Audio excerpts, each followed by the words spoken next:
ठीक है, देखो ध्यान से देखना कि एक चीज़ तो मैं फिर बता रहा हूँ, सीसेट में एटलीस्ट एनसीईआरटी की जो एग्जांपल है वो तो बना ही लो, और उसमें जो कॉन्सेप्ट है वो तो चलो मैं नोट्स में दे ही दूंगा, पर एटलीस्ट एग्जांपल जरूर सोल्व कर लो सारे। और जो जो क्वेश्चन बने तो अपन पीवाईक्यू जरूर बनाओ, वो मस्ट इम्पोर्टेंट है, उसके बिना काम नहीं होगा सीसेट में। यार दोबारा ना कंप्रेंशन लगाओ, 2011 से लेके 2022-23 तक आएगी आंसर की, अब खुद से लगाओ, पहले देखो सारा कितने सही निकल रहे हैं, दोबारा शुरू करो कंप्रेंशन। अबे कंप्रेंशन वाले वीडियो जहाँ ज़रूरत लग रही है वहाँ वीडियो देखो दोबारा। मैं फिर बार बता रहा हूँ, कंप्रेंशन दोबारा करो, 2011 से लेके 2023 तक सारे करो। और उधर रीजनिंग मैथ के लिए सबसे पहले क्या करना है, एनसीईआरटी की जो एग्जांपल एटलीस्ट वही लगा लो, उदाहरण देख लो।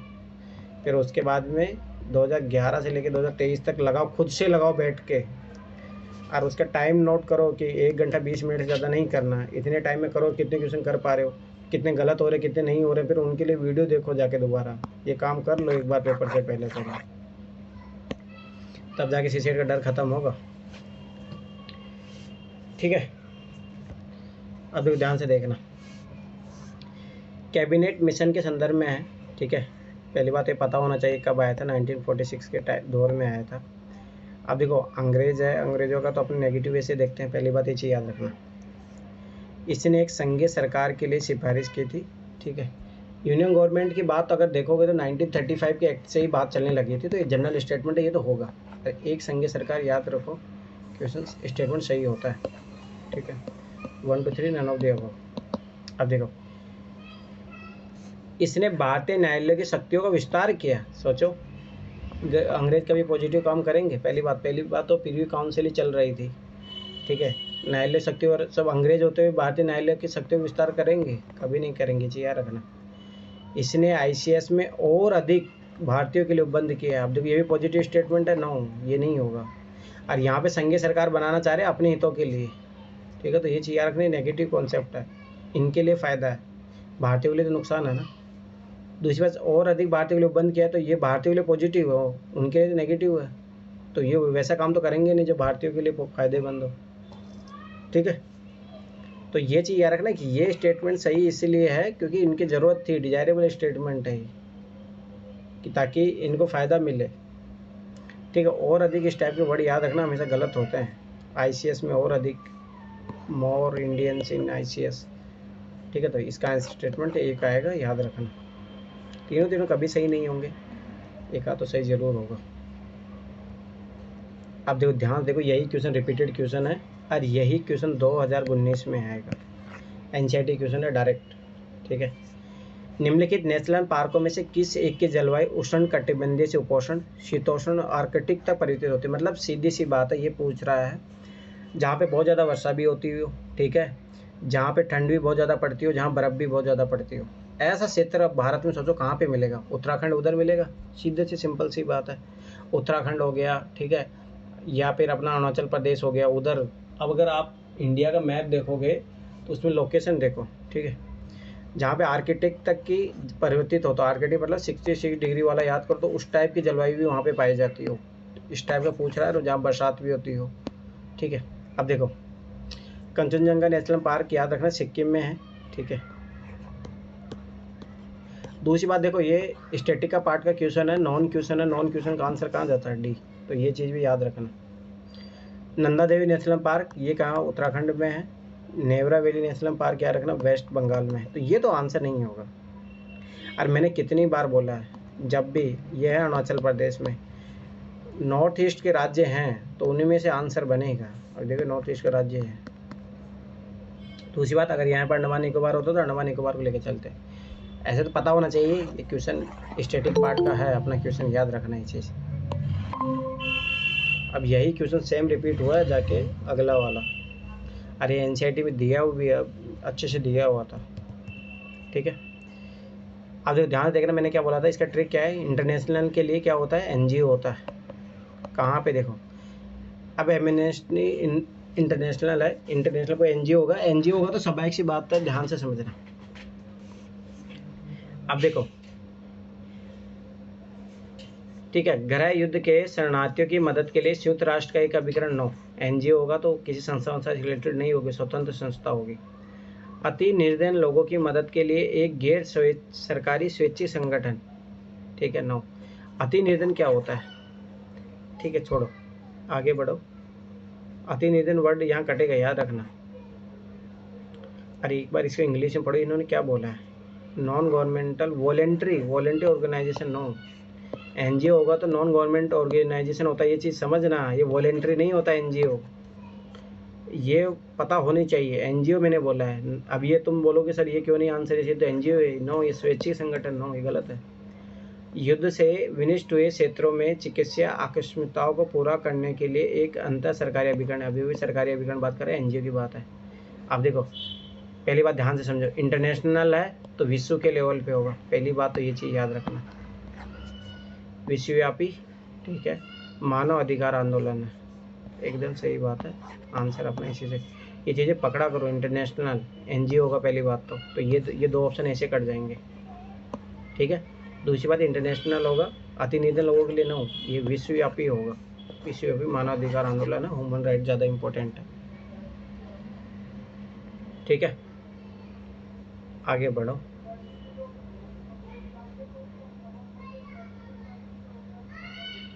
अब तो याद करो, इसी टाइप क्वेश्चन आया था और यही क्वेश्चन 2022 में रिपीट हुआ सेम।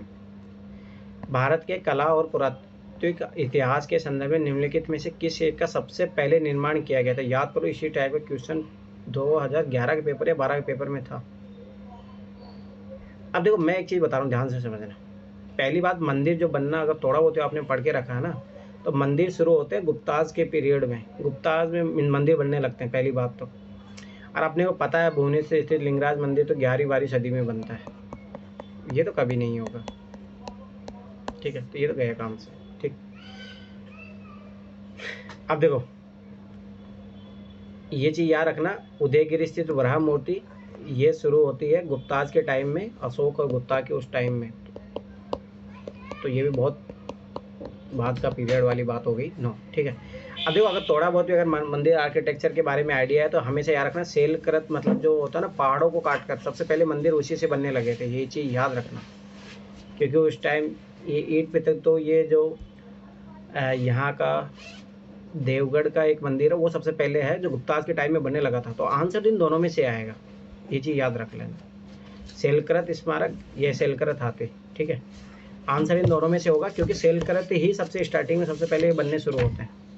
अब देखो, धौली स्थित शैलकृत हाथी या महाबलीपुरम स्थित शैलकृत स्मारक, ये याद रखना, चोलों के काल में बनता है 9वीं सदी में।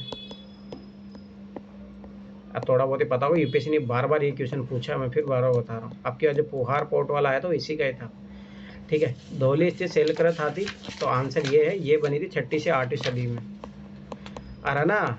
इसका देखो, मैं कुछ क्वेश्चन बता रहा हूँ, ध्यान से समझ लेना क्या करना है आपको। क्या करना है, तो न्यू एनसीईआरटी कम से कम 4-5 क्वेश्चन जरूर आएंगे, न्यू एनसीईआरटी कर लेना, न्यू एनसीईआरटी और एक ओल्ड एनसीईआरटी में से ये काम जरूर कर लेना, इन दोनों में से एंशिएंट मिडिवल मॉडर्न के लिए, ठीक है, ancient medieval art and culture और मॉडर्न के लिए।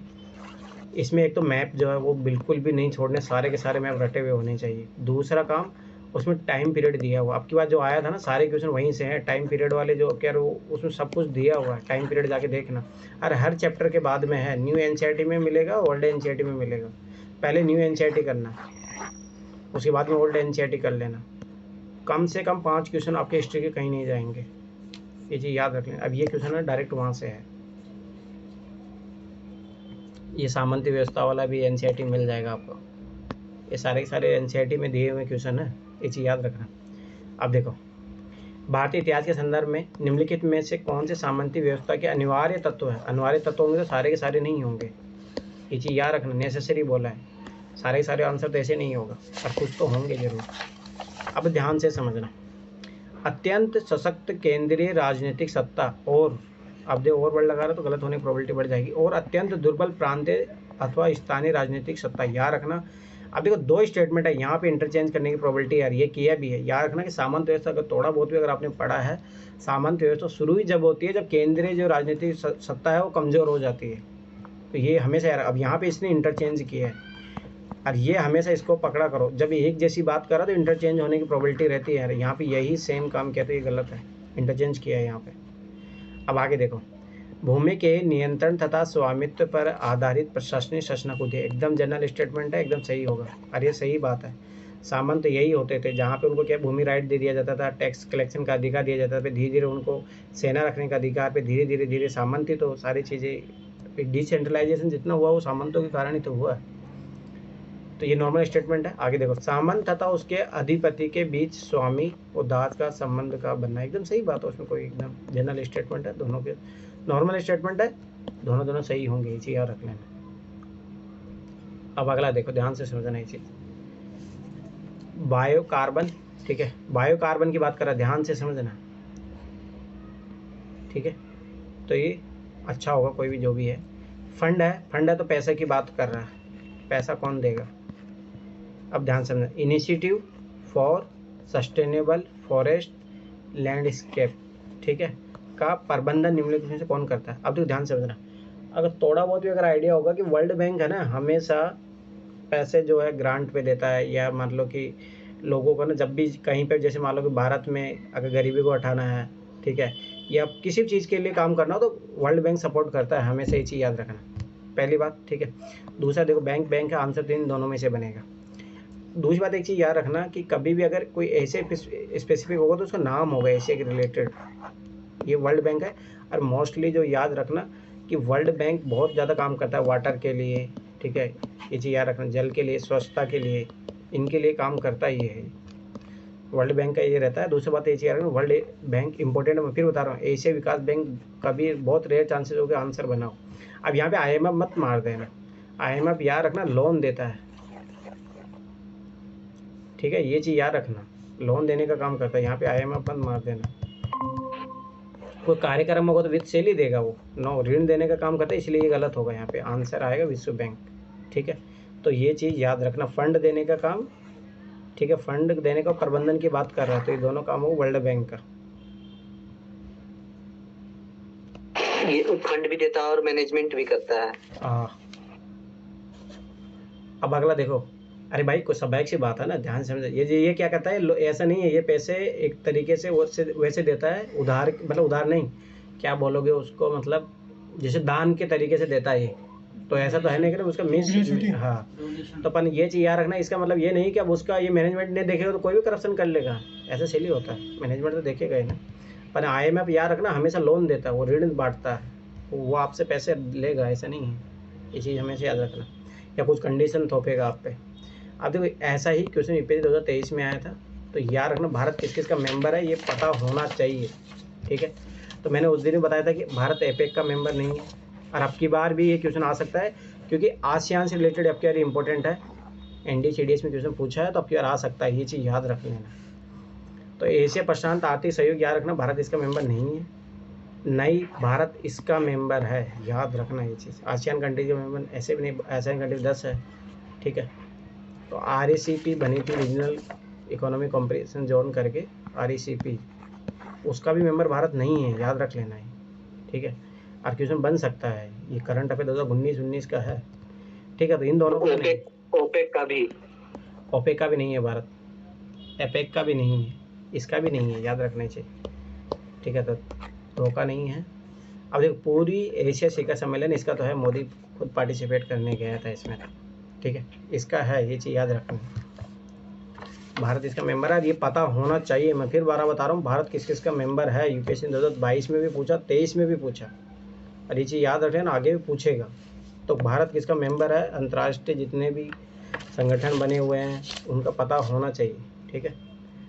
भारत में इस्पात उत्पादन उद्योग को निम्नलिखित में से किसके आयात की अपेक्षा होती है, याद करो, यही सेम क्वेश्चन अपना, मैंने बोला था ना उधर स्टेटमेंट था, ये आगे जाके क्वेश्चन बनेगा, ये वही क्वेश्चन है, याद करो। कोयला वाला जो क्वेश्चन आया था, तो कोयला वाला को उसका क्या था भाई, कोयला अपने इस्पात बनाने के लिए यहाँ पे अच्छा कोयला नहीं मिलता, इसीलिए अपन बाहर से, ऑस्ट्रेलिया से, न्यूजीलैंड से आयात करते हैं, आंसर इसका कोयला, याद रखना ये चीज़, ठीक है। आज सबसे मेन इंपॉर्टेंट चीज़ ही है, कोयला इसके लिए चाहिए, इस्पात बनाने के लिए, ठीक है, गलाने के लिए क्या जरूरत पड़ेगी। अब देखो, ये क्वेश्चन हर साल आता है, तो ये चीज़ याद रखना। दूसरी बात ये चीज़ याद रखना, ये 2019 में भी यही सेम क्वेश्चन रिपीट होगा। अब देखो ये हर साल क्वेश्चन आता है, 2019 में आया, 21 में आया, 23 में आया और अब की बार भी आएगा। ये हमेशा रिपीट होने वाले क्वेश्चन है, इनको अच्छे से पढ़ लेना। भारतीय संविधान 5वीं अनुसूची और 6ठी अनुसूची उपन निम्नलिखित अनुसूचित जनजातियों के लिए, बस खत्म बात, हितों के संरक्षण के लिए है। राज्य भी सीमा निर्धारण 9, पंचायती शक्ति पदाधिकार उत्तरदायी निर्धारण 9, सभी सीमावर्ती राज्यों के हितों के संरक्षण के लिए। देखो ये तो पकड़ो, हितों के संरक्षण, हितों के संरक्षण, आंसर इन दोनों में से आएगा, ये तो ऐसे कट जाएगा, आंसर आ गए। ठीक है, अरे पता होना चाहिए इतना सा, तो ये इंपॉर्टेंट है, इसको इंपॉर्टेंट लगा लो। संघ सरकार आपके इससे रिलेटेड जितने भी क्वेश्चन है रिपीट होंगे, ये चीज़ याद रख लेना। ठीक है, तो 1 2 3 ध्यान से समझो। संघ सरकार की यूनियन गवर्नमेंट के संदर्भ में निम्नलिखित में से कथनों पर विचार कीजिए, कौन से कथन सही है। अब देखो केंद्र सरकार की बात कर रहा है, ध्यान समझना। राजस्व विभाग जो होता है संसद में प्रस्तुत किए जाने वाले केंद्रीय बजट को तैयार करने के लिए उत्तरदायी है। याद रखना, जब भी कोई सिंगल फैक्ट होता है वो गलत होता है। और दूसरी बात, क्योंकि इजीली रिप्लेसेबल है यहाँ पे, तो बताओ अमित, कौन करता है फिर बजट तैयार, कौन करता है बजट को? ये उनकी समिति, एक कार्यकारी समिति होती है वित्त मंत्रालय की। वित्त मंत्रालय के अर्थ विभाग के जो है कार्यकारी समिति होती है, अर्थ विभाग की। तुम लोग पढ़ क्या रहे हो फिर, मेरे समझ नहीं आ रहा तुम ये गलत बता रहे हो तुम, क्या है ये, तुक्का मार रहे हो? नहीं तुक्का नहीं मार रहे, ये आर्थिक मामलों के विभाग होते हैं सर, वो करते हैं सर। और यही क्वेश्चन है ना, आगे जाके भी रिपीट होगा। ये शायद पहले भी रिपीट हुआ और आगे भी जाके रिपीट होगा। कौन बजट प्रस्तुत कर, बजट बनाने का काम किसका है? अरे ऐसे गलत होगा, राजस्व विभाग है तो टैक्स कलेक्शन का काम होता है इसका। अब ये मेरे समझ नहीं आ रहा तुम लोग क्या करो। नगीना तुम्हें नहीं पता, तुम सॉल्यूशन नहीं पढ़ रहे हो क्या नगीना? नगीना ये तुम लोग हाँ सर। तो क्या है बताओ, इसका क्या है, ये क्या मतलब हुआ? आर्थिक मामलों की समिति है, आर्थिक विभाग वाला ही देखेगा इसमें, देखा तो था सर मैंने सुबह। ये आर्थिक मामलों के विभाग DEA द्वारा तैयार किया जाता है सर। किसके द्वारा? आर्थिक मामलों के विभाग DEA के द्वारा, जो वित्त मंत्रालय के डिपार्टमेंट ऑफ इकोनॉमी अफेयर। ये DEA क्या होता है, ये चीज़ें पता करो। ठीक है, आगे देखो। भारत की संसद के प्राधिकरण ऑथराइजेशन के बिना कोई भी धन भारत की संचित निधि से नहीं निकाला जा सकता। कितनी बार यही सोचो, ये रिपीटेशन PYQ, सही बात है। लोक लेखा से किए जाने वाले सभी संवितरणों के लिए भारत की संसद के प्राधिकरण की आवश्यकता होती है। 9। दूसरी बात, 3 फैक्टर तो एक ही सही होगा, ये चीज़ याद रखना। देखो सकता है, पॉसिबिलिटी बना दिया था यहाँ पे सही होने का, जैसे पता है, याद करो मैंने बोला है तो संचित निधि निकालेगा तो कहाँ से? संसद क्यों? लोगों का रिप्रेजेंटेशन वहाँ पे है, और लोगों को धन जब वहाँ पे जमा होता है तो वहीं से उसका निकाला जा सकता है, उसके बिना नहीं निकाला जा सकता, ये चीज़ याद रखना। अगला देखो, कौन भारत के संविधान का अभिरक्षक कस्टोडियन है? अब देखो ना, इस टाइप का क्वेश्चन ध्यान से समझना। मैंने कितनी बार बोला सिंगल व्यक्ति को कोई पावर नहीं होगी, ये तो ऐसे गलत है। उच्चतम न्यायालय एक बॉडी है, एक संस्था है, इसको जरूर होगा हमेशा ये चीज़। STD पार्ट आंसर D आएगा, पहली बात। दूसरी बात, संविधान याद करो, जैसे अभी आर्टिकल 370 में गवर्नमेंट ने चेंज किया तो कहाँ पे गए, चुनौती कहाँ पे मिली? सुप्रीम कोर्ट में गए, हर चीज़ होगी। याद करो केशव नंदी भारती केस, ये BJP वाले क्यों मांग रहे 400 पार करवा दो हमें, वो संविधान तो अभी इसीलिए, तो उसके लिए कौन है इनके बच्चे 400 के 500 वोट मिल जाए तब भी संविधान चेंज नहीं कर सकते, मूल ढांचा आ जाएगा। हाँ तो फिर तो ये चीज़ हमेशा याद रखो, मैं फिर बार बता रहा हूँ, क्या पता होना चाहिए ना कि क्यों उसका आंसर वो है। अच्छा, नहीं तो फिर वो हमेशा फिर वही करोगे। अब देखो ये क्वेश्चन 2011 का क्वेश्चन है, याद करो ये वाला, कमांड क्षेत्र विकास कार्यक्रम। अब देखो 2 फैक्टर में एक ही सही होगा। त्वरित सिंचाई लाभ कार्यक्रम 1996-97 में गरीब किसानों को ऋण सहायता उपलब्ध कराने के लिए आरंभ किया गया था। सोचो यहाँ पे सिंचाई की बात कर रहा है, यहाँ पे ऋण दे रहा है, कॉन्ट्राडिक्शन है, याद रखो ये चीज़। ठीक है, अब जो कमांड क्षेत्र विकास कार्यक्रम 1974-75 में जल उपयोग दक्षता के विकास के लिए शुरू किया गया था। जाके 2011 क्वेश्चन देख लेना। ये देखो कमांड क्षेत्र विकास, ये विकास एकदम सही बात है, तो आंसर 2। ठीक है, मैंने ऐसे बोला 2 फैक्ट होंगे, 2 फैक्ट होंगे तो सही, ये गलत हो गया। यहाँ तो पता ही लग रहा है कॉन्ट्राडिक्शन है यहाँ पे। आगे देखो, ये वेरी वेरी इंपॉर्टेंट, जेईसी 2018 में क्वेश्चन आएगा यही। जेनेटिक इंजीनियरिंग अनुमोदन समिति, याद रखना यही जो अभी जीएम सरसों ये सबको यही करती है, इसके बिना कुछ भी नहीं होगा। जेनेटिक अप्रूवल कमेटी, ठीक है, तो ये चीज़ याद रखना। अब देखो, जेनेटिक इंजीनियरिंग अनुमोदन समिति का गठन निम्नलिखित में से किसके अधीन किया गया है। अब मैंने कितनी बार बोला, देखो ध्यान से समझना, ये एक्ट बहुत इंपॉर्टेंट है, ये दोनों हर बार क्वेश्चन आता है यहाँ से, हर बार, ये बहुत इंपॉर्टेंट है। ठीक है, अब देखो जेनेटिक इंजीनियरिंग है, थोड़ा बहुत भी अगर पता होगा, ठीक है। देखो जीन वीन में अगर ट्रांसफ़र करके आप जैसे पेड़ों के जीन में, उसमें क्या करोगे यार। पहली बात तो जेनेटिक इंजीनियरिंग किस में होती है, पेड़ों वेड़ों में होती है, मानव वानव में तो नहीं करने लगे हैं, पर अलाउ ही नहीं है पहली बात। नैतिकता का मुद्दा आ जाता है। ठीक है, तो पर्यावरण संरक्षण से रिलेटेड होगा ये जीएम सरसों, ये सब सारी चीज़ें याद रखना। और ये 2018 में भी यही सेम क्वेश्चन आया था, यही पता होता था। अरे आगे भी, पहले भी आया हुआ है, आगे भी आया, और अब फिर आगे आने का पॉसिबिलिटी चांसेस रहेंगे इसके। तो पर्यावरण संरक्षण अधिनियम 1986 के तहत बनी है, ये चीज़ याद रखना, ये चीज़ बहुत इंपॉर्टेंट फैक्ट है, यही चीज़ें आगे जाके क्वेश्चन पूछ लेगा। अरे जीएम सरसों, बस इतना याद लगाना था, जीएम सरसों तो वैसे बात किससे जुड़ा हुआ, पर्यावरण से, और उसमें सबसे मेन चीज़ यही है। अब देखो ध्यान से समझना, मेकोंग गंगा सहयोग में ध्यान से समझना, गंगा कहाँ से बहती है वो जरूर आएंगे, मेकोंग नदी, बस ये दोनों नदियों के बारे में। कौन से देश इसके प्रतिभागी नहीं है। अब देखिए क्वेश्चन बहुत इजी हो जाएगा, 5 है ना, 2 3 4 5 स्टेटमेंट। अब ध्यान से समझना, प्रतिभागी नहीं है वो पूछा अपने से, है ना। अब देखो, जो गंगा नदी है वो बांग्लादेश में होकर बहती है, तो बांग्लादेश तो जरूर नहीं, ये प्रतिभागी नहीं पूछ रहा है, अपने को पता है बांग्लादेश में तो बहती है। ठीक है, तो ये तो नहीं आएगा। ठीक है, आगे देखो, इसमें और मतलब ये तो नहीं आएगा, कौन सा प्रतिभागी नहीं है, रुको एक मिनट। मेकोंग गंगा सहयोग में 6 देशों की पहल है, निम्नलिखित में से कौन सा देश इसका प्रतिभागी नहीं है। ठीक है, मेकोंग नदी कहाँ पे बहती है, मेकोंग नदी कंबोडिया लाओस से इधर की है अभी। मेकोंग नदी बहती है उधर होते हुए वियतनाम, कंबोडिया,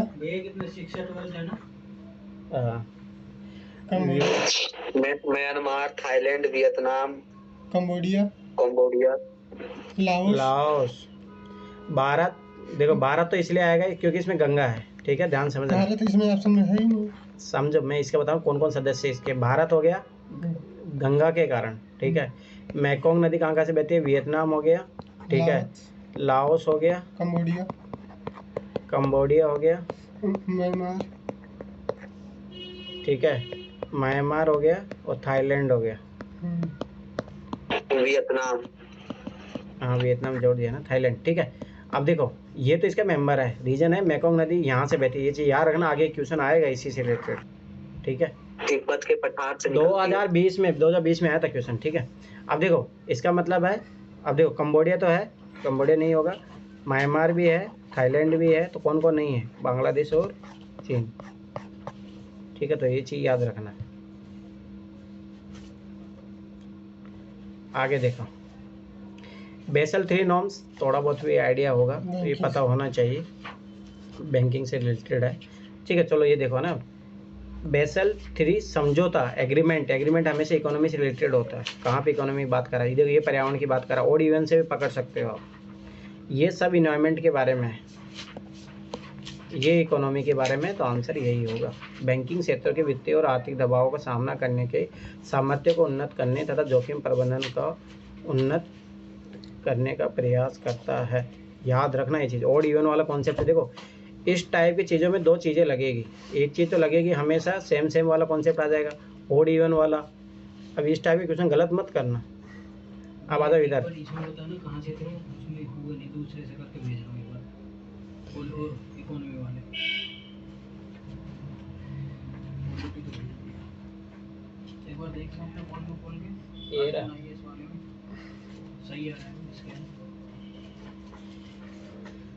अब देखो ध्यान से समझना, ज्योग्राफी में कभी भी जब फैक्ट दिया रहता है मोस्टली गलत होता है। अब देखो ज्योग्राफी का फैक्ट है, डाटा है, गलत होगा। दूसरी बात ऐसे ही देखो, पूरे वर्ष 30 डिग्री नॉर्थ और 60 डिग्री साउथ, ये क्या ही हो गया है, क्या तो बात होगी 30 डिग्री नॉर्थ या 60 डिग्री नॉर्थ की बात होगी, ठीक है।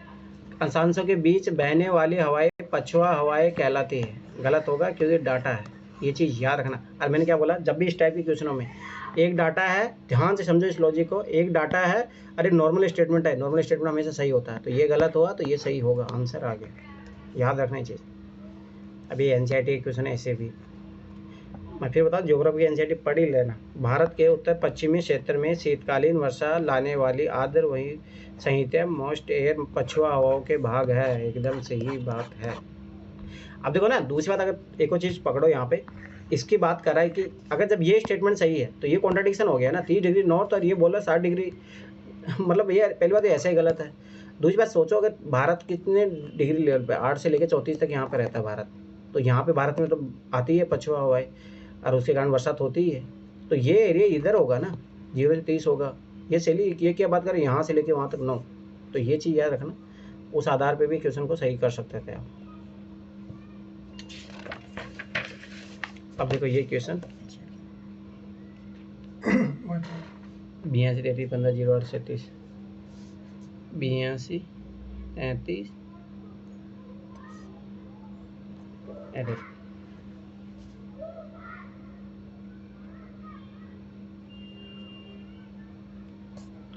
अब देखो क्षेत्रीय सहयोग की बात कर रहा है, ध्यान से समझना, तो रीजनल है, कोई वर्ल्ड लेवल पे नहीं होगा। के लिए हिंद महासागर रिम संघ, Indian ocean rim association for regional cooperation के संदर्भ में निम्नलिखित कथनों पर विचार कीजिए। ध्यान समझना, इसी से पता लग जाएगा जो हिंद महासागर के आसपास के जो भी देश है उनके बीच में सहयोग है। अब ध्यान से समझो, आंसर आ जाएगा। इसकी स्थापना अत्यंत हाल ही में, याद रखना इस टाइप के वर्ड हमेशा गलत होते हैं, अत्यंत हाल में समुद्री डकैती की घटनाओं और, अब देखो फालतू के वर्ड जोड़ते जा रहा है, तेल अधिप्लव ऑयल की दुर्घटनाओं की प्रतिक्रिया रूप की गई। कभी हमेशा याद रखना, यहाँ पे सहयोग की बात कर रहा है, ये फालतू की बातें कर रहा है। दूसरी बात ये चीज़ रखना, हमेशा कोई भी संगठन बनेगा तो एक उद्देश्य के लिए बनेगा या स्पेसिफिक उद्देश्य होगा। दूसरी, अत्यंत हाल क्या होता है, ये वर्ड हमें ना यूपीएससी हमेशा गलत बनाते हैं, ये चीज़ समझा करो। यह एक ऐसा मैत्री है जो केवल समुद्री सुरक्षा होती है। अब देखो ये कॉन्ट्राडिक्शन हो गया इन दोनों में।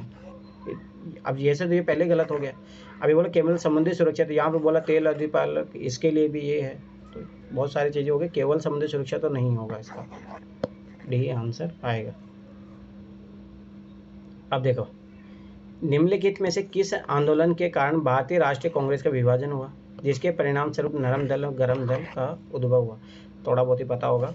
कब हुआ था? 1907 में हुआ था, सूरत अधिवेशन, याद रखना, सूरत अधिवेशन 1907 में था। अब देखो, भारत छोड़ो आंदोलन 1942 की घटना है, काट दो। असहयोग आंदोलन कब का है? 1920 का है। सविनय आंदोलन 1930 का है, तो ऐसे काट दो। आंसर नहीं भी पता हो तब भी आ गया। स्वदेशी आंदोलन 1905, उसके बाद में ही ये होता है। अब आओ इधर, ध्यान से समझ रहे हैं चीज़। भारत के एक, मैंने क्या बोला, देखो ध्यान से, आंसर नॉर्थ ईस्ट का राज्य दिया हो, आंसर आ गया, सोचना ही नहीं है, फिर भी पढ़ लो। ये देखो ट्रिक लगती है, ऐसा नहीं है। आप ये चीज़ हमेशा याद रखना। देखो पहले प्रायोरिटी में रखना अंडमान निकोबार, फिर नॉर्थ ईस्ट के जितने भी राज्य हैं, आंसर में ये हमेशा आता है। वैसे यूरोपियन यूनियन ये हमेशा आंसर का पार्ट बनता है। वर्ल्ड बैंक हो गया, IMF हो गया, ये अशोका हो गया, गांधी हो गया, ये पकड़ो। यूपीएससी फेवरेट विजयनगर साम्राज्य इंपॉर्टेंट है। बहुत सारे क्वेश्चन का आंसर ऐसे आ जाएगा। अब देखो, भारत के एक विशेष क्षेत्र में स्थानीय लोग जीवित वृक्षों की जड़ों का अनुवर्धन कर इन्हें जलधारा के आर पार सुदृढ़ पुलों में रूपांतरित कर देता। अब ध्यान से समझना, यहाँ पे नेचुरल फिनोमेना यूज किया जा रहा है। इसका मतलब है यहाँ पे इंफ्रास्ट्रक्चर का विकास नहीं हुआ है, पहली बात। दूसरी बात, यहाँ पे सोचो कि इन्वायरमेंट का ज़्यादा है, वर्षा ज़्यादा हो रही है, तो उस अनुसार भी आप पकड़ सकते हो। जैसे जैसे समय गुजरता है ये पुल और अत्यधिक मजबूत होते जाते हैं। ये अनोखे जीवित जड़ पुल कहाँ पाए जाते हैं? अब देखो, हिमाचल प्रदेश पहाड़ी इलाका है, झारखंड ऐसे ही नहीं होगा, ठीक है, तमिलनाडु, ये चीज़ हमेशा याद रखो। मेघालय, और ऐसे भी मैं कितने बार बोला, यूपीएससी का ध्यान रहता है नॉर्थ ईस्ट की तरफ, ये चीज़ पकड़ा करो। अब ध्यान से देखो, महासागरों और समुद्रों में ज्वार भाटाएं किन के कारण होता है? कारण होता है तो वाइड डिमांड हो गया, मैंने कितना बोला, तीनों जनरल स्टेटमेंट, ऑल आंसर आएगा। ये चीज़ पकड़ो, जिस क्वेश्चन में वाइड डिमांड है, इस टाइप के जनरल स्टेटमेंट वाले दिए हैं, तो सारे के सारे आंसर आएगा। अब ध्यान से समझो, एक लॉजिक में बताता हूँ। अगर मान लो इस ये तरीका तो चलो छोड़ो। अब देखो, महासागर है और समुद्रों में, ठीक है, दो बात बोल दी अपने को, महासागर और समुद्र बहुत ज़्यादा वाइड हो गया। ज्वार भाटा है, ज्वार भाटा आप एनसीईआरटी पढ़ो कितनी बार, अच्छे से डायग्राम से समझा है बहुत अच्छे तरीके से। अब ये सूर्य का गुरुत्व बल एक पूरा एक डायग्राम दिया है, सूर्य का दिया है, चंद्रमा का एक दिया है, उसके बारे में पूरा अच्छे से एनसीईआरटी में पूरा एक डायग्राम के थ्रू समझा है इस चीज़ को। तो ये दोनों तो जरूर आएगा, अगर उस डायग्राम को भी याद है एनसीईआरटी में, फिर होता है NCERT diagram very very important. अब एक पृथ्वी का केंद्रीय बिल और उसमें पृथ्वी भी है उसमें तीनों चीज़ दी हुई है, पृथ्वी भी है, ठीक है, चंद्रमा है, सूर्य है। जब चंद्रमा सूर्य दोनों एक साथ आ जाए तो बहुत ज़्यादा तीव्र जौहर बाटे आते हैं। तीनों के तीनों आंसर होगा, सोचना ही नहीं है। अब आ जाओ इधर, और ये चीज़ याद रखना 5 का 3 सही होता है। ये ट्रिक 2023 वाले में लगी थी, मतलब फिर भी ऐसे पता रखना अपन ये चीज़, ठीक है। निम्नलिखित में किन कार्यकलापों में भारतीय दूर संवेदन उपग्रह का प्रयोग किया जाता है? अब देखो IRS का है, अब ध्यान से समझना 1 2 3 मतलब नहीं 2 3 4 5, ठीक है। अब देखो इसमें आपको ऑड इवन टाइप से पकड़ना, ध्यान से समझना। अगर थोड़ा बहुत ही पता है ना संवेदन, ठीक है, ध्यान समझना।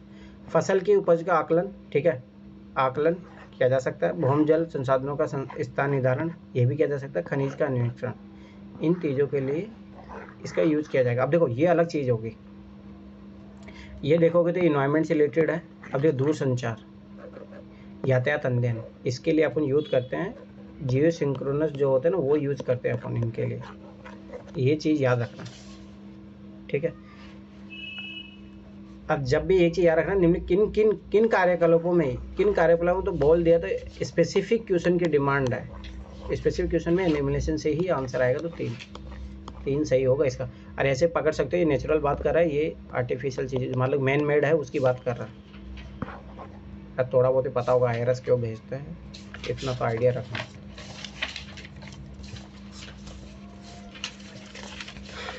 अब देखो ध्यान से समझना, इसमें वही ऑड इवन वाली कॉन्सेप्ट लगाओ। उष्ण कटिबंधीय आर्द्र सदापर्णी वन, अब देखो कि जहाँ पे हमेशा वर्षा होती रहती है, मैंने बताया था नॉर्थ ईस्ट के राज्य Himachal Pradesh. Odd one out से करो, 1 2 3 none of the above, answer दो स्टेटमेंट, ठीक है। क्वेश्चन की डिमांड ही ऑटोमेटिक स्पेसिफिक है, ये चीज़ समझो। स्पेसिफिक हो तो सारा तो होगा ही नहीं, ठीक है। अब आ जाओ इधर, देखो कभी कभी समझ देखा जाने वाला शब्द इंडार्क। अब देखो ध्यान से समझना, कभी भी इस समझो तो ये वर्ड कभी है ना, कभी भी गलत नहीं होनी चाहिए, ध्यान समझो। IND इंडिया, ARC मतलब आर्कटिक, बस हो गया। कहाँ पे बात कर रहा है इसका, पकड़ो। आर्कटिक को भारत मिलना चाहिए। देशज रूप से विकसित भारतीय रक्षा डिफेंस, काटो। हिंद महासागर रिम के देशों सेवा प्रदान करने वाले भारत को पूरा, काटो। भारत द्वारा अंटार्कटिक क्षेत्र, आर्कटिक ना कि अंटार्कटिक। देखो अब यहाँ पे देखो इन दोनों में से आंसर आएगा। आर्कटिक क्षेत्र के वैज्ञानिक अध्ययन हेतु भारत के अंतर जलीय वेधशाला, और मैंने बोला भी तो याद करो 2011 क्वेश्चन जैसे मैंने पूछा था, गंगोत्री मुझसे हाँ तो वही क्वेश्चन है ये, ठीक है। तो ये पकड़ा करो, ये कभी भी याद रखना। IR के क्वेश्चनों में ये चीज़, ये वर्ड से ही चीज़ें डिसाइड होती है IR में, ये हमेशा याद रखना। अब देखो ध्यान से इस क्वेश्चन को समझो। 1 2 3 नन ऑफ दी अबव। 1 है फॉरेस्ट है, इन्वायरमेंट की बात कर रहा है, ध्यान समझना। कार्बन भागीदारी सुविधा, फॉरेस्ट कार्बन पार्टनरशिप के समय निम्नलिखित कथनों में से कौन सा एक सही है? तो पॉजिटिव है, पॉजिटिव उस अप्रोच से करेंगे, ध्यान से समझना। भागीदारी पार्टिसिपेशन की बात कर रहा है, सुविधा कुछ फैसिलिटी भी देगा, ध्यान समझे। एक एक वर्ड इंपॉर्टेंट है यहाँ। सरकारों, व्यवसायों, नागरिक समाज और देशी जनों के एक वैश्विक भागीदारी, एक वैश्विक भागीदारी। और मैं कितने बोला, जब भी भागीदारी की तो बात ही कर रहा तो सबकी भागीदारी तो होगी ना। जब भी नागरिक समाज इंक्लूड करा तो मतलब याद रखना डेमोक्रेटिक स्टेटमेंट है, ठीक है। भागीदारी ये पकड़ो वर्ड, भागीदारी एक जनरल स्टेटमेंट है, आंसर 100% आएगा। तो ये तो गया काम से। अब आ जाओ इधर, ठीक। क्वेश्चन को हमेशा पास में रखो, पता लगता है, ध्यान देखना। यह धारणें सस्टेनेबल वन प्रबंधन हेतु पर्यावरण अनुकूल और, अब देखिए जबरदस्ती बढ़ाते जाएगा, और जलवायु अनुकूलन प्रौद्योगिकियों के विकास के लिए वैज्ञानिक वानिकी अनुसंधान में लगे विश्वविद्यालय विशेष, अभी इस टाइप के वर्ड जो है गलत होगा, ठीक है, विशेष वैज्ञानिकों तथा संस्थाओं को वित्तीय सहायता प्रदान करता है। अब देखो मुझे बताओ, यहाँ पे कोई बात कर रहा है? ये बोला वन कार्बन भागीदारी सुविधा, सुविधा करेगा ना कि वित्तीय सुविधा नहीं, सहायता नहीं, गलत। ये चीज़ याद रखना, ठीक है। अब इधर देखो, यह देशों की उनके वनोन्मूलन और वन निम्नीकरण उत्सर्जन कम करने, ठीक है, बहुत पॉजिटिव बात बोल रहा है, ठीक है, कम करने, ठीक है, प्रयासों में वित्तीय एवं तकनीकी सहायता प्रदान कर मदद करती है, ठीक है। अब देखो यहाँ पे दोनों चीज़ अपने को प्रोवाइड कर रहा है, वित्तीय भी कर रहा है। दूसरी बात देखो, वन निम्नीकरण उनकी चीज़ें, अब देखो यहाँ पे फालतू की बातें बोल रहा है, ये धारणीय सिस्टम और वन प्रबंधन हेतु पर्यावरण अनुकूलन, अगर ऐसा कुछ होता तो यहाँ पे ना, यहाँ पे यही लिखा ही रहता, धारणीय वन, ये चीज़ याद रखना। और यहाँ पे देखो इससे कोई भी वर्ड यूज नहीं किया है इसने, दोनों को दो। और ऐसे भी याद रखना, कभी भी मैं फिर बता रहा हूँ, इस टाइप के आंसर में 2 स्टेटमेंट मार के, है ना। अब देखो, हाल ही में निम्नलिखित से एक भाषा को शास्त्रीय भाषा का दर्जा दिया गया है। अब देखो ध्यान से समझना, मैंने बोला तो उड़िया को दिया गया है, 2014 में ही दिया गया था इसको, या तो भोजपुरी को दिया गया, भोजपुरी अभी भी डिमांड कर रहे हैं, ना कोंकणी को है, ना असमिया को है। तो याद रखो, 6 भाषाएं मैंने उस दिन ही बताया था क्वेश्चन। तमिल, तेलुगु, संस्कृत और तमिल है, तेलुगु है, संस्कृत है, उड़िया है, और क्या है, मलयालम है, कन्नड़ और मलयालम। मलयालम है और कन्नड़। याद करो, यही क्वेश्चन 2011 का, मैं फिर बार बार बता रहा हूँ, रिपीटेड क्वेश्चन, और मैंने उस दिन भी बोला था, ठीक है। बर्ड लाइफ इंटरनेशनल है, इंटरनेशनल होगी तो क्या होगी, एनजीओ होगी। दूसरी बात, बर्ड लाइफ, बर्ड मतलब पक्षियों के लिए, पक्षी, लाइफ मतलब जीवन, ये वर्ड तोड़ लिया करो, आंसर आ जाएगा। अब बस पढ़ो, नामक संरक्षण कदमों में से कौन सा एक सही है। अब देखो पढ़ो, यह संरक्षण संगठनों की विश्वव्यापी भागीदारी है। भागीदारी में कितने वाले पीपल पार्टिसिपेशन, इस टाइप का वर्ड हमेशा सही होगा, सही है। अब देखो ध्यान से समझना, जैव विविधता हॉटस्पॉट, मैंने बोला था उस दिन भी, याद करो कौन जारी करता है। अब यही क्वेश्चन देख लो, बाई इंटरनेशनल कंजर्वेशन, ICN है। ICN। अरे भाई कहाँ सो रहे हो तुम, इंटरनेशनल कंजर्वेशन यही संस्था है। और मैंने 2011 क्वेश्चन करवाते वक्त में 2-3 बार लिखवाया था ये, और मैं बोला था आगे भी काम आएगा, और वो आगे 2011 में भी आया था, फिर 12 में भी आया था। ये याद रखना, इंटरनेशनल कंजर्वेशन, ये गलत है, ठीक है। और याद करो हॉटस्पॉट का क्वेश्चन आया था, और मैंने लिखवाया था उसमें, फिल्म बताया था, मज़े चीज़ें बताई थी उसमें, मज़े चीज़ें आपने बताई थी उसमें। अब ये तो लोग याद नहीं रखो, मैं फिर बता रहा हूँ, PYQ का फायदा तभी है, 40-50 क्वेश्चन तो यही आएंगे रिपीटेड, घूम फिर के। अब देखो आगे देखो, यह महत्वपूर्ण पक्षी मैंने बोला ही था, एवं जैव विविधता क्षेत्र के रूप में ज्ञात निर्दिष्ट स्थलों की पहचान करता है, एकदम जनरल स्टेटमेंट है। तो 1, 2, 3 दिया वो 2 स्टेटमेंट सही। अब अगला देखो, दक्षिण पश्चिमी एशिया का निम्नलिखित में से कौन सा एक देश भूमध्य सागर तक फैला नहीं है। मैं फिर बता रहा हूँ, वेरी वेरी इंपॉर्टेंट, लगा ले अब की बार। और मैंने बोला था याद करो, जॉर्डन जो है लैंडलॉक कंट्री, मैंने उस दिन भी क्वेश्चन पूछा था, आंसर यही है। अब याद रखना ये चीज़ें, सीरिया, लेबनान और इजराइल, ये तीनों है भूमध्य सागर से जुड़े हुए हैं, इनकी सीमा याद रखना, यही क्वेश्चन पूछ लेगा उठा के। और मैंने उस दिन ही बोला था जॉर्डन लैंडलॉक कंट्री है। आगे देखो, भारत में, ठीक है, निम्नलिखित में से किस एक वन प्रारूप में सागौन, आपकी बात देखो 2023 का क्वेश्चन, और मैं फिर बार बता रहा हूँ, ये क्वेश्चन अच्छे से कर लो, ये प्रभावी वृक्ष है। सागौन का अगर थोड़ा बहुत भी आइडिया है, MP इधर ही पाया जाता है, MP हो गया, छत्तीसगढ़ हो गया, हमारे यहाँ भी पाया जाता है, लेकिन वन नहीं पाया जाता है, पेड़ पाया जाता है हमारे यहाँ। तो वही तो। अब देखो, पर्णपाती होगा, सागौन की लकड़ी मजबूत होती है, याद रखना हमेशा पर्णपाती जो वन होते हैं उन्हीं की लकड़ियाँ मजबूत होती है, आंसर यही होगा।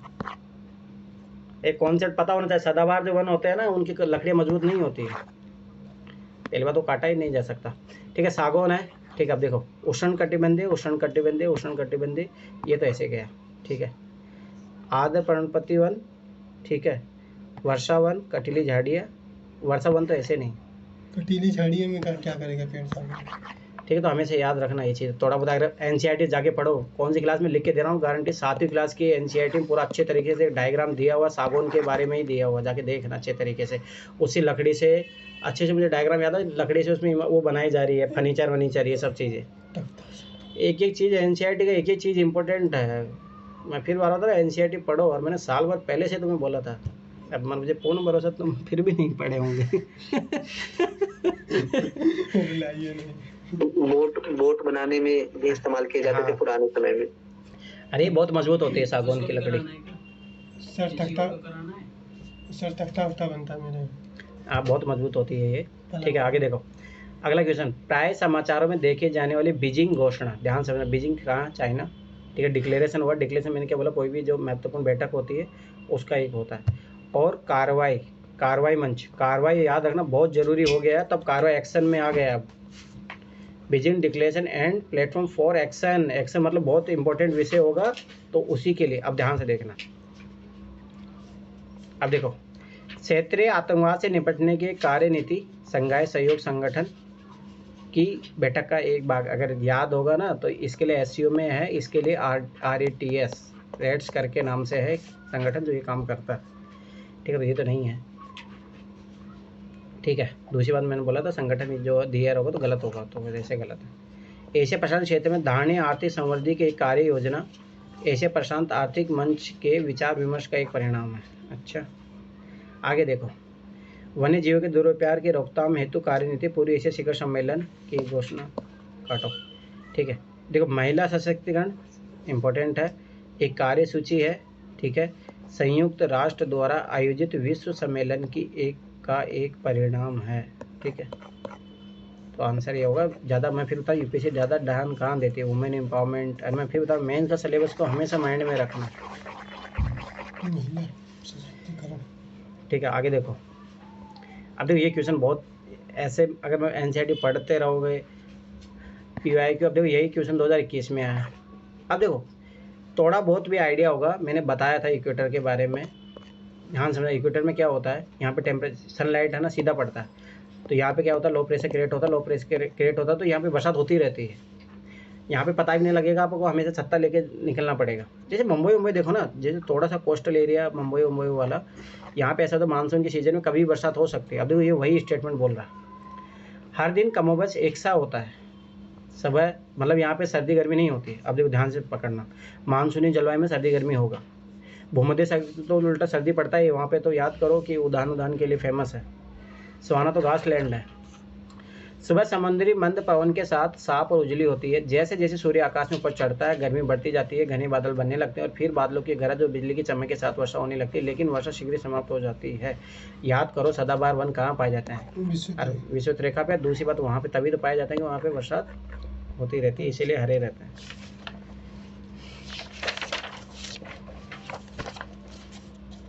आगे देखो, भारतीय अर्थव्यवस्था के संदर्भ में निम्नलिखित में से ध्यान समझना, पिछले दशक में वास्तविक सकल घरेलू उत्पाद की वृद्धि लगातार बढ़ी है। अरे कभी GDP की लगातार ऐसे बढ़ती, भारत पे पता नहीं कितने चले जाता आगे, गलत। GDP कभी भी याद रखना, GDP परसेंटेज रेशियो तो मतलब नहीं, ध्यान समझना। GDP देखो ध्यान समझना, प्रोडक्शन पे चीज़ है, प्रोडक्शन कम डाउन ये सब चीज़ें होती रहती है। रेट पूछ रहा है, रेट मतलब होता है ना, जैसे कि आज 5% अगर टोटल प्रोडक्शन बोलता है तो वो बढ़ता है। लेकिन रेट जैसे आज 5%, अरे वो 6.8% ये सब आते रहता है ना, तो वो तो कम होता है। Last decade steadily increase word, ये तो ऐसे कट गया। अब देखो ध्यान से समझना, अगला क्वेश्चन, पिछले दशक में बाजार कीमतों पर सकल घरेलू उत्पाद लगातार बढ़ा है। ये तो बढ़ेगा, समय की बात है। GDP तो बढ़ ही रहा है ना, भारत में कम से लिए होता है GDP। हमेशा याद रखना, जैसे भारत के अभी शायद $3 ट्रिलियन बोला जा रहा है ना, वो तो हमेशा बढ़ेगा ही ना, वो से ही कम होता है। लेकिन कभी 5% की दर से बढ़ेगा, कभी 4%। बस वो दर जो है इम्पोर्टेंट होता है। तो रेट देखो यहाँ पे लिखा भी होगा, रेट ये देखो ये दे रहा, ये प्रोडक्शन कभी बढ़ सकता है कभी घट सकता है, 1 नंबर ऑप्शन यही कह रहा है। अरे प्रोडक्शन नहीं है, वर्दी दर है। दर देखते नहीं हो क्या, IMF ने भारत की दर इतना डिसाइड किया, इतनी दर से बढ़ेगी भारतीय अर्थव्यवस्था। अरे थोड़ा बहुत देखो, ध्यान से समझना, हमेशा आइडिया लगाना। अरे एक चीज़ तो मैं बताता हूँ, तुम ध्यान से समझना, कभी भी है ना परसेंटेज में जब चीज़ें बढ़ने की बात करता है तो हमेशा गलत होता है। क्यों होता है गलत, ध्यान समझना। कोई भी एक डिकेड की बात कर रहा है, पहली बात एक दशक की बात कर रहा है, एक दशक में हमेशा देखो, ये 2015 क्वेश्चन है ना, उस टाइम 2008 में मंदी आई थी, सोचो ऐसे गलत गया। अभी बात करेगा तो लॉकडाउन आ गया था, कोरोना आ गया था, कभी नहीं होगा। ये चीज़ हमेशा याद रखना, थोड़ा बहुत माइंड में रखो। आगे देखो, अब देखो ये क्वेश्चन मैं करवा चुका हूँ, ध्यान से समझना। भारत में किस राज्य की विधान परिषद आकार में उस राज्य की विधानसभा के आधे से अधिक बड़ी हो सकती है? अरे नहीं, आधे से अधिक बड़ी हो सकती है। अरे यार हम देखो ना, ये याद रखना, ये चीज़ 50% से अगर कोई भी डाटा की बात कर रहा है वो गलत होता है, ये चीज़ याद रखना। तो ये वही बात कर रहा है, गलत है। तो 1/3 होता है, याद रखना ये चीज़, 1/3 और 40 से कम भी नहीं होना चाहिए, ये याद रखना। आगे देखो, किसी राज्य का राज्यपाल उस राज्य की विधान परिषद के सभापति का नाम निर्देशित करता है। कितनी बार, जैसे याद करो जैसे राज्यसभा की बात, राज्यसभा हो गया ना, विधान परिषद बात कर रहा तो राज्यसभा के समान हो गया ना। तो राज्यसभा के उपसभापति जो होता है, मैंने क्या बोला था, उसी सदस्य में से चुना जाता है। और यहाँ पे भी यही सेम चीज़ होता है, याद रखना ये चीज़। नॉमिनेटेड मेंबर नहीं होगा तो गलत है, दोनों स्टेटमेंट, ये पता रखना, क्वेश्चन आएंगे। अब अगला देखो, संसद से रिलेटेड कोई भी क्वेश्चन आए हुए हैं 2011 से लेकर 23 तक, वो इम्पोर्टेंट हो जाएंगे अब की बार। भारत की प्रभुता, एकता और अखंडता की रक्षा करे तो मतलब लोगों के लिए तो फंडामेंटल ड्यूटी, सोचना ही नहीं है। और अब क्या रहेगा, याद रखना, सुन रखे, ये चीज़ याद रखना। व्यक्तियों से अपेक्षा की गई है, व्यक्तियों से अपेक्षा, देखो स्टैटिक पार्ट का आंसर टी। आगे देखो, निम्न कौन सा एक पारितंत्र, 7वीं क्लास के एनसीईआरटी पढ़ना, ज्योग्राफी को उसमें पूरा अच्छे तरीके से दिया हुआ एक पूरा चैप्टर, ठीक है। पारितंत्र में याद रखना कि जैविक और अजैविक दोनों आएंगे, और जहाँ पे दोनों रिएक्शन मतलब मिलते हैं वहाँ की बात कर रहा है। पढ़ो कहाँ की बात है। एक दूसरे से अन्योन्य क्रिया करने वाले जीवों का एक समुदाय, तो यहाँ पे तो बस वो जैविक बोल दिया, अजैविक नहीं बोला, कट जाएगा। पृथ्वी का वह भाग जो सजीव जीवों द्वारा शासित है, 9। जीवों का समुदाय और साथ ही वह पर्यावरण जिसमें रहते हैं, बस आगे आंसर। किसी भौगोलिक क्षेत्र की वनस्पति जात तो प्राणीगत, 9। ठीक है, एक तो ये तरीका था, पकड़ सकते थे। ये मैं फिर बता, बेसिक क्वेश्चन है, ये गलत मत करना। अब देखो पारितंत्र है, ध्यान समझ, तंत्र का मतलब होता है कोई चीज़ बनना होगा, इकोसिस्टम इसी को बोलते हैं। अब ध्यान से एक चीज़ समझो, ठीक है। अब देखो, एक दूसरे से अन्योन्य क्रिया करने वाले जीवों का एक समुदाय, अरे वो कहाँ पे रहेंगे ना, उसकी बात तो कर ही नहीं रहा है। पृथ्वी का भाग जीव ऑर्गेनिज्म का समुदाय और साथ ही वह पर्यावरण जिसमें रहते हैं। अब देखो ये वाला,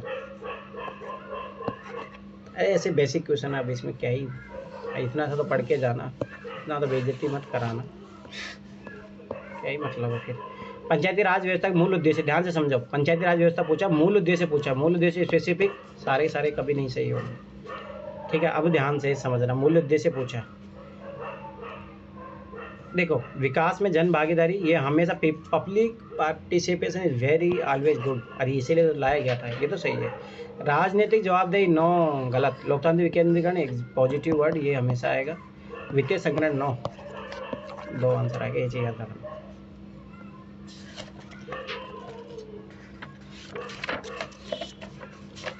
अब देखो ये क्वेश्चन गलत मत करना। देखो एक चीज़ याद रखना, एक होती है मौद्रिक नीति, एक होता है राजकोषीय नीति। राजकोषीय, अब देखो मैंने कभी हमेशा याद रखना, हमेशा यूपीएससी ने क्वेश्चन, देखो मैंने कल भी एक चीज़ बताई थी, जब भी यूपीएससी क्वेश्चन पूछता है, यहाँ पूछ रहा मोदी नीति घटक, मोदी नीति किसके द्वारा, आरबीआई। याद रखना ये स्पेसिफिक है क्वेश्चन, तो चारों तो ऐसे नहीं होंगे, 1 2 3 4, चारों कभी नहीं होंगे। और मैंने क्या बोला था, हमेशा इस टाइप के क्वेश्चनों में जहाँ पे 2 पॉसिबिलिटी रहती है तो 2 ही स्टेटमेंट आता है, 2 दूसरे के देंगे वो।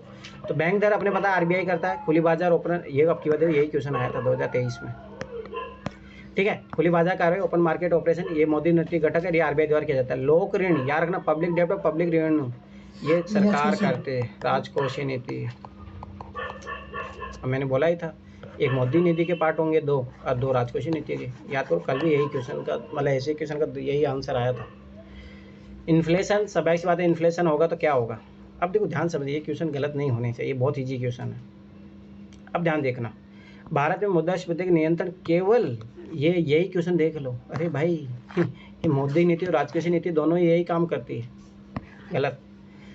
केवल बड़े ऐसे गलत जाएगा, ऐसे पता याद रखना, आरबीआई का सबसे बड़ा इंपॉर्टेंट रोल रहता है, भारत सरकार का भी रहता है, दोनों का रहता है, ये चीज़ याद रखना। मुद्रास्फीति नियंत्रण में भारतीय रिजर्व बैंक की कोई भूमिका नहीं होती, यही तो नियंत्रित करता है। अब आगे देखो, 2 ऑप्शन तो ऐसे गए। अब देखो ध्यान देखना, घटा हुआ बढ़ा हुआ आंसर इन दोनों में से आएगा, ऐसे भी काट सकते थे 2 ऑप्शन तो, पहली बात तो। अब ध्यान से समझना, मैंने क्या बोला था, इन्फ्लेशन जब कब बढ़ता है, जब लोगों के पास ज़्यादा पैसा आ जाता है, बस इतना सा कॉन्सेप्ट याद हो जाएगा। घटा हुआ मुद्रा परिचलन मनी सर्कुलेशन मुद्रास्फीति नियंत्रण में सहायता करता है, एकदम सही बात है। जितना अब देखो मार्केट से आरबीआई क्या करेगा, बैंक रेट बढ़ा देगा तो मार्केट से पैसा बैंकों के पास या आरबीआई के पास जाने लग जाएगा, तो ऑटोमेटिक क्या हो जाएगा, महंगाई कम हो जाएगी। बढ़ता हुआ मुद्रा परिचलन मुद्रास्फीति नियंत्रण में सहायता करता है, अरे कहाँ, तो उल्टा और ज़्यादा बढ़ा देगा। अब ध्यान से समझना, यही क्वेश्चन आगे जाके रिपीट हुआ, 2018 में रिपीट हुआ, 2022 में आया। ध्यान से समझना इस टाइप चीज़ को ना। 2, 3, 4, 5 ठीक है। उपयुक्त में से कौन से परमाणु शस्त्रों के अप्रसार विशेष संधि treaty on the non proliferation of nuclear weapons, जिसे सामान्यतः परमाणु अप्रसार, ये एनपीटी के नाम से जाना जाता है, कि मान्यता के अनुसार परमाणु शस्त्र संपन्न राज्य कौन से हैं। याद रखना, भारत इसी पे सिग्नेचर करना ही नहीं चाह रहा, अरे ना, भारत ये चाहता कि हमें आप उसका मेंबर बनाओ, परंतु हम इस पे सिग्नेचर नहीं करेंगे, ठीक है। तो पाकिस्तान भी देखो पिछलग्गू रहता है हमेशा, ये चीज़ याद रखना, भारत जैसा बोलेगा पाकिस्तान वैसा ही बोलेगा, तो ये 2 ऑप्शन तो ऐसे गए, ठीक है। याद रखना, चाइना है न्यूक्लियर पावर है भी, फ्रांस है, इजराइल तो ऐसे नहीं है, याद रखना। तो ये इजराइल इसलिए भी नहीं है क्योंकि अमेरिका के इसको फुल सपोर्ट रहता है, तो वो कभी चाहेगा भी नहीं। अगर आप देखोगे पूरा इजराइल को हमेशा हेल्प मिलती है पूरा उसका, अभी जो लेकिन अब हटा रहा है सर अमेरिका। भारतीय संविधान में कल्याणकारी राज्य, ये सेम क्वेश्चन 2020 में भी आया था, डीपीएस पे याद रखो, कल्याणकारी राज्य स्टेट किसके लिए काम करना चाहता है। अब ये क्वेश्चन गलत मत करना, नहीं तो पढ़े हुए होना चाहिए।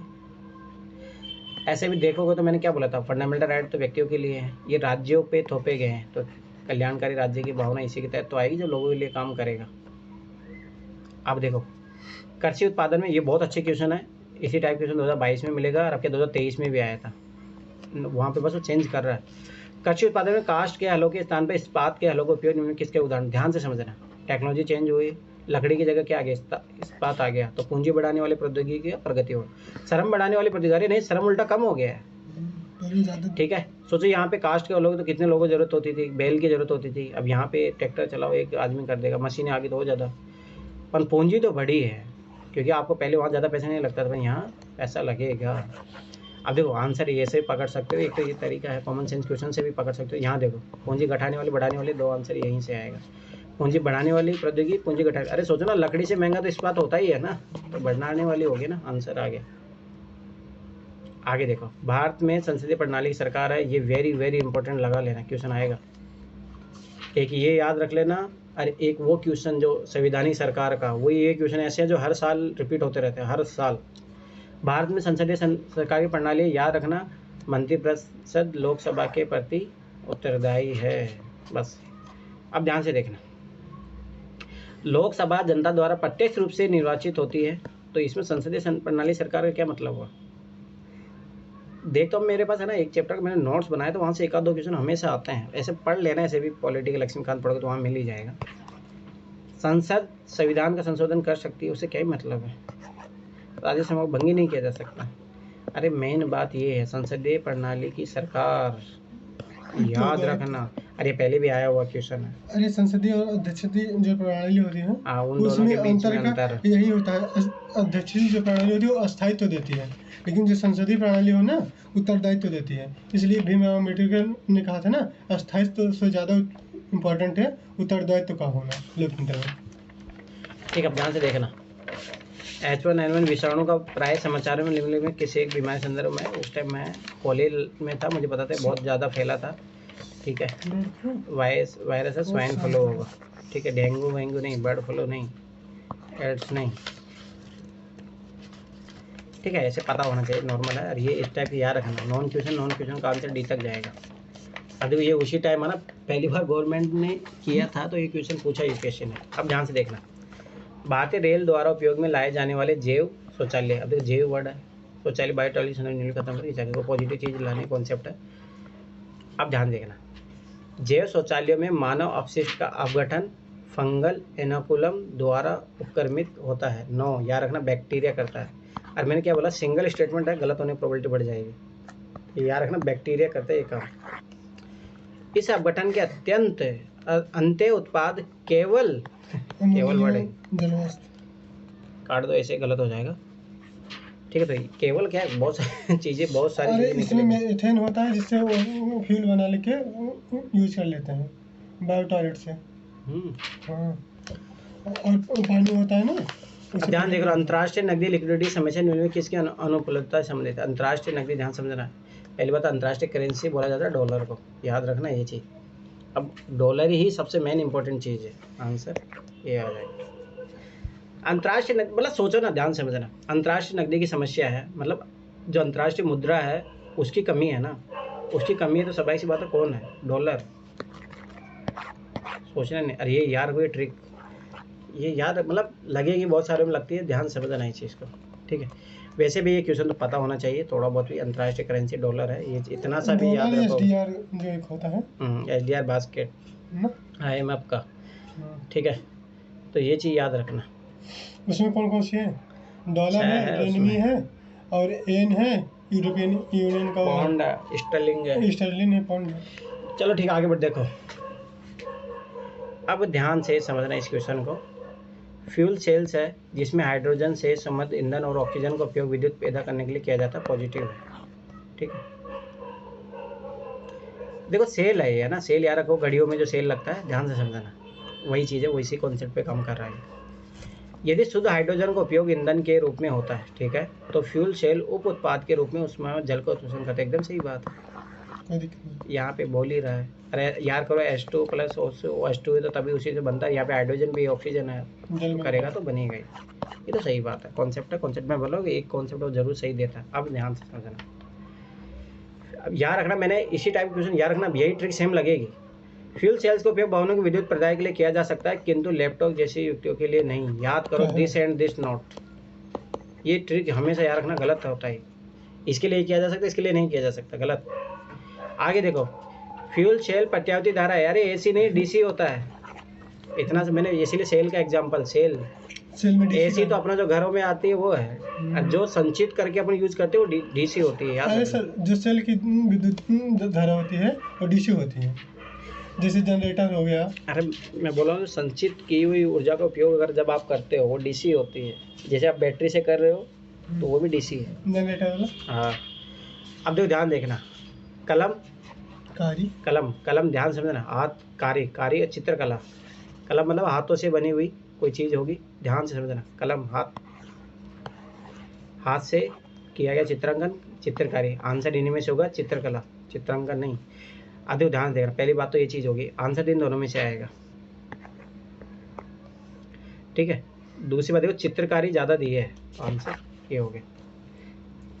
चित्रकारी, पूर्वोत्तर बांस के हस्तशिल्प उद्योग, इसको दूसरी बात ये चीज़ पकड़ो, देखो यहाँ पे रेशमी वस्त्र बोला है या सूती वस्त्र बोला है, आंसर इन दोनों में से होगा। उत्तर पश्चिम भारत में सजावटी रेशमी ऊपर हाथ से की गई चित्रकारी, उत्तर पश्चिम भारत में, दक्षिण भारत में सूती वस्त्र पर हाथ से की गई कलमकारी, कारी वाला कला हो गया, हाथ से बनाया गया होगा। ये बोला सजावटी रेशमी वस्त्र, नो, हाथ से की गई, तो वो चीज़ इंपॉर्टेंट है। ऐसे भी एक नया क्वेश्चन मैंने बोला, जो ओपन एंडेड क्वेश्चन होता है उसका आंसर है, ये चीज़ याद रखना। चलो आ जाओ इधर। अब देखो मैं फिर बता रहा हूँ, ऐसे क्वेश्चन बहुत क्वेश्चन आएंगे, ध्यान से समझना। कौन सा एक बीज ग्राम संकल्पना है कि प्रमुख उद्देश्य सर्वोत्तम वर्णन करता, पॉजिटिव चीज़ है, कोई बीज है, ग्राम संकल्पना कोई ग्राम राम के लिए, ध्यान समझना, बस इतना सा याद रखना, बस सर्वोत्तम वर्णन करता है, सर्वोत्तम वर्णन करता कुछ ना कुछ तो होगा। किसानों को अपने ही खेत के बीजों का उपयोग करने के लिए प्रोत्साहित करना, और वर्ड, उन्हें दूसरों से बीजें खरीदने के लिए प्रोत्साहित करना, अच्छा नेगेटिव इस कॉन्सेप्ट हो गया। तो आगे देखो, कुछ ग्रामों को अनन्य रूप से, एक्सट्रीम वर्ड, प्रमाणित बीजों के उत्पादन के लिए ही, ये तो एकदम स्पेसिफिक स्टेटमेंट हो गया, ये भी गलत है, नेगेटिव है ये चीज़। ग्रामों में उद्यमियों को अभिज्ञात आइडेंटिफाई करना तथा उन्हें बीज कंपनी की स्थापना करने के लिए प्रौद्योगिकी और वित्त उपलब्ध करवाना। मैंने कितनी बार बोला, वित्त उपलब्ध कभी नहीं करवाएगा, ये चीज़ याद रखना, नेगेटिव कॉन्सेप्ट। आगे देखो, किसानों के गुणवत्ता बीज उत्पादन का प्रशिक्षण देने में लगाना, एकदम सही बात, किया जा सकता है ये, और उनके द्वारा दूसरों को समुचित समय पर तथा वहन करने योग्य लागत में गुणवत्ता युक्त बीज उपलब्ध करवाना, एकदम बहुत पॉजिटिव कॉन्सेप्ट, आंसर यही होगा। अगर आप बार बार PYQ पढ़ोगे ना तो आपको पता लग जाएगा कौन से स्टेटमेंट सही होते हैं, आप पर इनको बार बार रट्टे हुए रहना चाहिए, तब जाके वो इस लेवल पे आओगे आप। अब ध्यान से देखो, वर्ष प्रति वर्ष निरंतर घाटे का बजट रहा है, घाटे को कम करने के लिए सरकार द्वारा नियम में कौन कौन सी कार्रवाई की जानी चाहिए, याद रखना 2020 और 21 में दोनों ये सेम क्वेश्चन रिपीट होगा। अब ध्यान से रखना, बजट का है, घाटा तो भाई स्वाभाविक सी बात है, सरकार को जितनी योजनाएं चल रही है उनका युक्ति संगत यूज होना चाहिए, ठीक है, ध्यान से समझना। राजस्व व्यय में कमी लाना, ये तो है ही, सीधा सीधी बात है। नई कल्याणकारी योजना आरंभ करना, अच्छा और ज़्यादा घाटा बढ़ेगा फिर तो। उत्पादन सब्सिडी का युक्तिकरण करना, हाँ एकदम। उद्योगों विस्तार करना, उद्योग विस्तार करेगा तो फिर वही लोन वोन देना पड़ेगा उनको, याद रखना ये चीज़ गलत। और यही सेम क्वेश्चन आगे के लिए भी याद रखना, 2 बार रिपीट हुआ और आगे भी रिपीट हो सकता है। आगे देखो, भौगोलिक सूचना जियोग्राफिकल इंडेक्सन की स्थिति प्रदान की गई है, ठीक है, ध्यान से समझ रहा। अब देखो ये जीआई टैग है ना, इंपॉर्टेंट है, अपन कितने जीआई टैग रटोगे तो छोड़ो, इतना याद रखने पर आता है क्वेश्चन, एक आध क्वेश्चन जरूर मिलेगा आपको पीटी में जीआई टैग जिसको मिलता है, परंतु मेरा माना कि इतना हज़ारों लाखों मिल चुका, कोई मतलब नहीं है, छोड़ो। अब देखो इसीलिए देखो वेटलैंड भी बहुत ज़्यादा हो गया, इससे अब कौन याद रखेगा, मैं तो नहीं रख सकता, बाहर में जाए, मैं तो ऐसे जाता हूँ। और रिपीटेड क्वेश्चन वाला दे देता है। हाँ बस उतना कर लो, उतना ही करना चाहिए। अब देखो सुनो ध्यान से, जीआई इंडेक्शन है तो मतलब जीआई दिया ही जाता है कि बहुत ज़्यादा इंपॉर्टेंस है उसका, ठीक है, ध्यान समझना। बनासरी जरी और साड़ियाँ याद करो, वही क्वेश्चन, ये तो है इंपॉर्टेंट है। दाल बाटी चूरमा को तो नहीं दिया गया भाई, तिरुपति लड्डू को तो दिया गया है। दाल बाटी चूरमा आपका घर में? हाँ राजस्थान। तभी खिलाओ। अच्छा आगे देखो, भारतीय अक्षय ऊर्जा विकास एजेंसी लिमिटेड, अब ध्यान से समझ, लिमिटेड आगे आंसर, यह एक गैर बैंकिंग वित्तीय कंपनी है। एक वर्ड दोनों के दोनों सही, याद रखना है, एक वर्ड याद रखना है। G20 वाला क्वेश्चन आया तो उसमें भी सही हुआ था, बहुत फास्ट हुआ होगा तो। हाँ अब देखो सुनो ध्यान से, मैं फिर बता रहा हूँ, 2011 से 15 तुम लोग है ना वो नहीं पढ़ रहे हो, कोई मतलब नहीं आज है, नहीं पढ़ के आया था मैं, कल पढ़ा था लेकिन हम नहीं पढ़ रहे। कोई मतलब नहीं है फिर पीवाई करने में। फिर बार बताओ 40 से 50 क्वेश्चन रिपीट होंगे, अरे ये स्टेटमेंट याद होनी चाहिए। ट्रिक तो आप लगाना सीख चुके होंगे, अब कोई नई चीज़ ट्रिक मिलेगी नहीं, अब यही सब चीज़ें अप्लाई हो रही है बार बार वही सारी चीज़ें, पर नॉलेज अब गेन करो ना पीवाईक्यू के बेस पे, वो ज़्यादा इंपॉर्टेंट है। चलो ठीक है, बाय बाय, गुड नाइट।